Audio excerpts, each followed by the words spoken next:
14 yoshdan katta o'g'il bolalar kelajakda muvaffaqiyat qozonishlari uchun nimalar qilishlari kerak? Bu ikkinchi qism. Birinchi qismda biz siz bilan maqsadlar haqida gaplashdik. Ikkinchi qismda ko'pchilik yigitlarda xatosi shunda bo'ladiki, ular maqsadlar qo'yishadi. Aytishadiki, men dushanba kunidan o'zgaraman, yangi yildan o'zgaraman, oy boshidan o'zgaraman, men ertadan mana bu ishlarni qilaman deydi. Umuman ularda aynan shu maqsadga olib borish uchun rejalari bo'lmaganligi uchun ular maqsadlarga erisha olmaydi. Siz maqsadlarni yillik, oylik, haftalikka bo'ldingiz va kunlik rejaga bo'lishingiz kerak bo'ladi. Kunlik reja sizda haftalik sizda maqsadingizga yetkazadi. Haftalik maqsadlar esa oylikka olib boradi, oylikdagi maqsadlar esa yillikka olib boradi.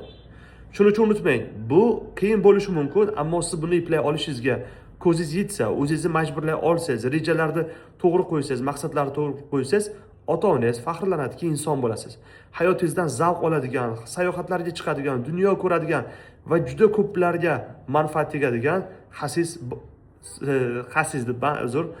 saxiy boylardan bo'lasiz.